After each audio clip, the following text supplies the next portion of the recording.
তো বন্ধুরা আসসালামু আলাইকুম। আজকে একটা ভিডিও নিয়ে আসলাম যে হুম। এই পাওয়ার পাম্প যে আমাদের সাগর। পানি সগরা মেশিন দিয়ে যে পানি উঠাই, তো প্লাঞ্জার কিভাবে লাগাবো? প্লাঞ্জারের সবকিছু খোলা প্রসেস শেষ। এখন তোমার এই ভাগ্নের এই কাজটা এই শিখাইতেছি সিরে যে এই প্লাঞ্জার আ কিভাবে গাঁথতে হয়। হয়তোবা আজকে আমরা কাজটা করে দিতেছি, একসময় আমরা থাকবো না। করতে হবে। হ্যাঁ, তো এইজন্য এই প্লাঞ্জারটা তাকে শিখাইতেছি কিভাবে ঢুকাইতে হবে। তো প্রথমত এই যে একটা পয়েন্ট আছে, এই যে নারের গ্রুপ, নারের গ্রুপের সাথে একটা গ্রুপ আছে, জাস্ট এইভাবে ঢুকাইয়া ওই বরাবর ঢুকাই দিয়া এই নাটটা আটকাইতে হবে।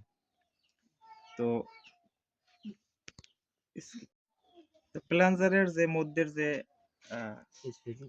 স্পিরিট এবং ওয়াশার এবং এই যে মধ্যে প্লাঞ্জারের যে বুশটা, তো বুশটা এইভাবে জাস্ট ঢুকাইতে হবে। প্লাঞ্জারের ঢুকানো আছে ভিতরে, তো এইভাবে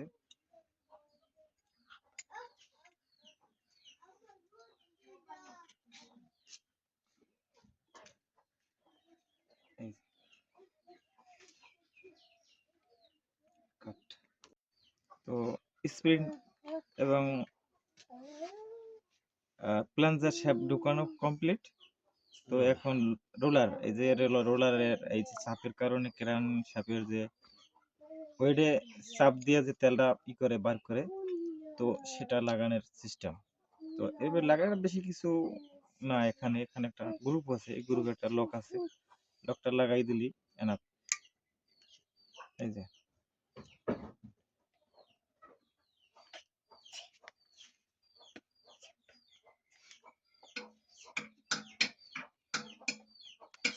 কমপ্লিট।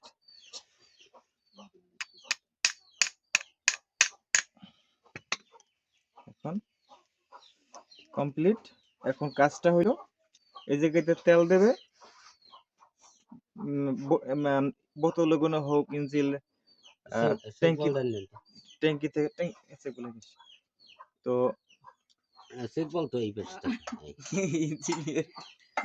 চেক বলের সিস্টেম এই সাইডে, চেক বলের তোমাদের সেটা হলো টেনশন নাই।